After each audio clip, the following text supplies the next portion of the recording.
Rally Finland, one of the most dangerous motorsport events that is still held to this day. Fast gravel roads on which grip is sparse, that meet with some of the biggest jumps in the entire rally calendar.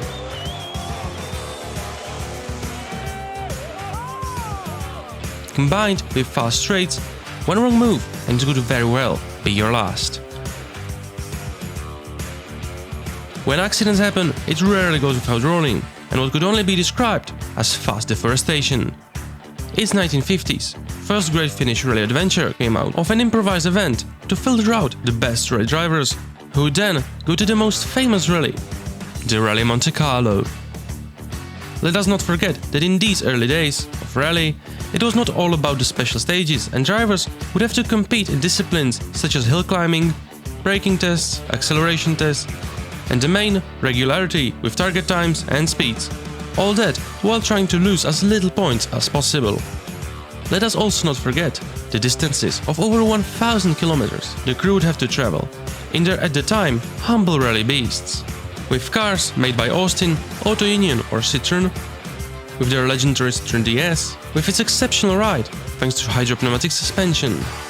The 60s were dominated by the Icon, not a big one.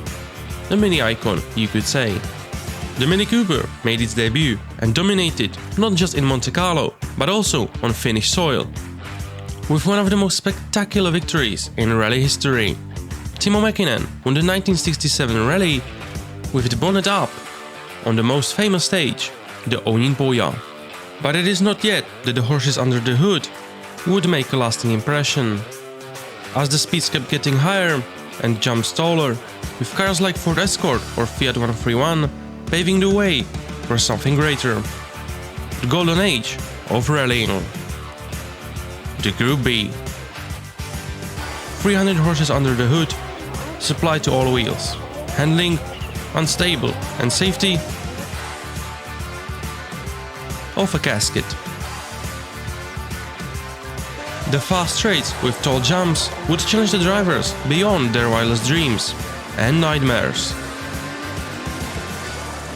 The beginning of the 80s belonged to Audi, through superior car and exceptional drivers like Hannu Mikkola and Stig Blomqvist. 1982 to stand as a proof, with Audi taking first and second place. The attention rally was getting kept increasing, the spectators were everywhere, even where they should not be, and the cost of this greatest show rally put on. One example, starting with 1981 season, the tragedy struck at the end of the fourth stage. To understand the crash better, let's look at how the end of the stage is designed, in this case.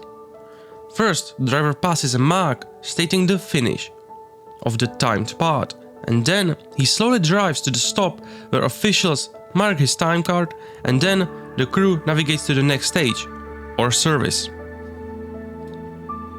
In this case, the officials stood behind the hill, so the drivers were expected to set the time and then slow down enough to make for a safe approach.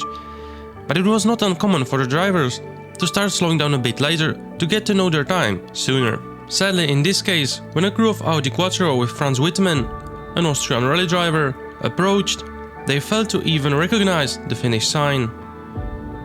And with officials tent behind the crest, the severe misjudgment of speed led to a car not being able to stop in time, resulting in a collision.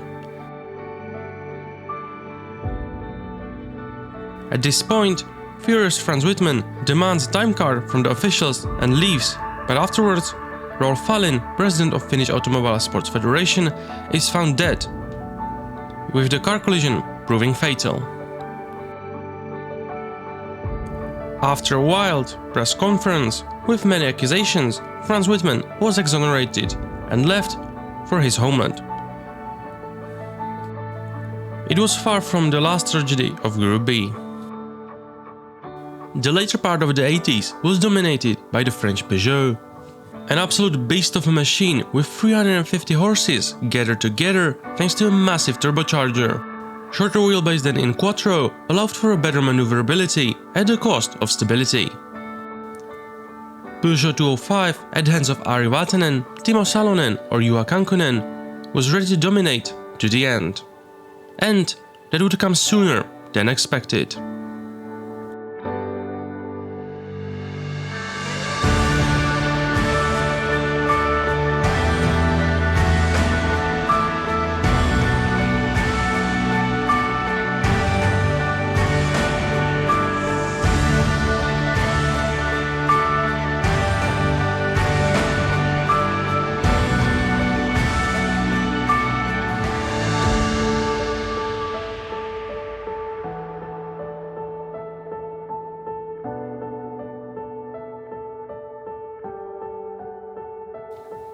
Not even nearing the end of the decade, 1986 season would be the last, after tragic crash of TonyWony and his co-driver Sergio Cresto during Rally Corsica.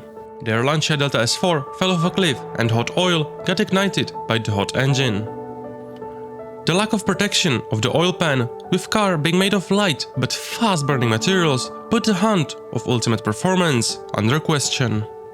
The crew did not survive and Group B was ended only 2 hours after this incident.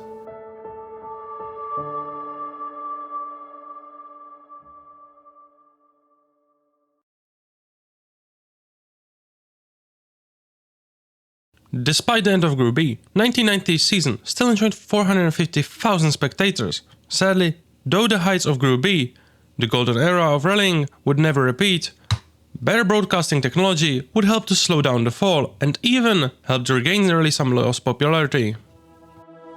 And right on time. Since the Japanese icons have just entered with some of the most famous rally drivers to this day, the likes of Colin McRae, Carlos Sainz, Tommi Mäkinen or Markus Gronholm. Some stone or something through Timo's seat, up in the ass of Timo. 1992 Finnish Rally had put on one of the greatest shows. While the iconic blue Impreza was not yet around, maybe for the better, since it would not go without some barrel rolls. Subaru Legacy with Colin McRae behind the wheel may not have brought desired glory, but the Finnish Rally was never about glory, but bravery, mixed with a bit of insanity. 1992 was the first year Colin McRae participated in Rally Finland. Subaru Rally team advised Colin to use it to gain experience and not do anything crazy. But simply Colin went by, if in doubt, flat out. But it was not long after the rally start that Colin had one of his biggest accidents. While local Finns had to get the car back on the road, it would not take long for another off-road venture. While the car might have been growing hate for McRae, with every kilometer Colin drove on wheels or on the roof, the Finnish audience cheered more and more. Despite many Finnish drivers competing, McRae became the fan favorite, placing 8th at the end of the rally. The event was won by Frenchman Didier Auriol, second non-Finnish winner of Rally Finland, the first being Carlos Sainz during 1990 season. Despite Colin putting on a good show, it would be the Finnish who dominate the rally. With 90s, it was the Tommi Mäkinen in Mitsubishi, and in 2000s, it would be the Markus Gronholm, with co-driver Timo Rautinen. At the service park, what can you tell us about the conditions on the next loop of stages? It will be I think. Do you think it's raining? I don't know. I am not a meteorologist, and this is the in the rally when we have this kind of weather. Towards the later 2000s, Frenchman Sébastien Loeb started to carve his name into the Finnish Rally, with his first 2008 rally win.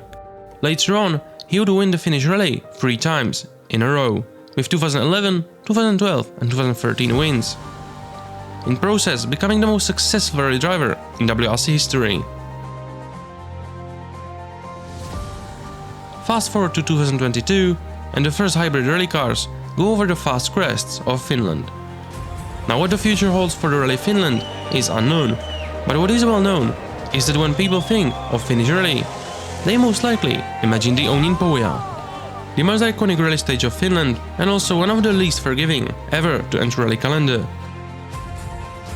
34 kilometers of 30 possible liftoffs, the most famous being the Yellow House jump, 200 kilometers an hour jump with over 50 meters spent airborne. It is a difficult jump to get right for the drivers, and it has ruined the rally for many. But most well known, the 2002 rally season. Richard Burns teamed with Peugeot for what could have been a rally win. Burns kept the lead all the way to the 5th kilometer of Ouninpohja stage, the Yellow House jump.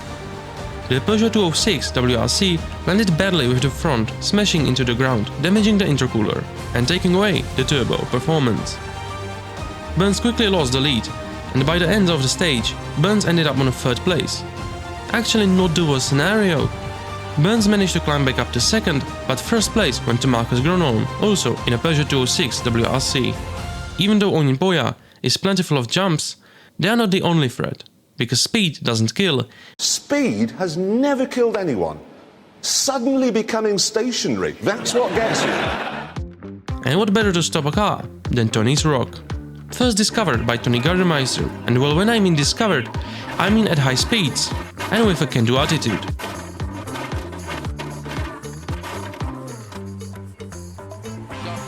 The road has become a popular tourist destination for both spectators and drivers, with many willing to take a closer look than others, like for example Danny Sordo, Spanish rally driver.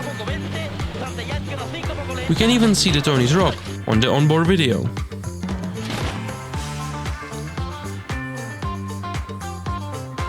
While we are nearing the end of this short documentary, let us not forget about the Flying Finns. Flying Finn is a nickname given to Finnish athletes known for their speed. Especially in rallying, there are many Finns carrying this title, many of whom we have talked about. For example, Timo Mäkinen, regarded as one of the first Flying Finns, dominated the 60s era with the likes of Hannu Mikkola, Rauno Aaltonen and Simo Lampinen. Next line of Flying Finns included Tommi Mäkinen and Juha Kankkonen, and the future also may be more upcoming car-bound Finnish aviators. I sincerely hope you enjoyed this documentary about Finnish Rally or the 1000 Lakes Rally.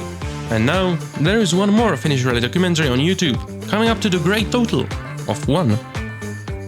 Okay, thanks for watching, subscribe and like, and goodbye.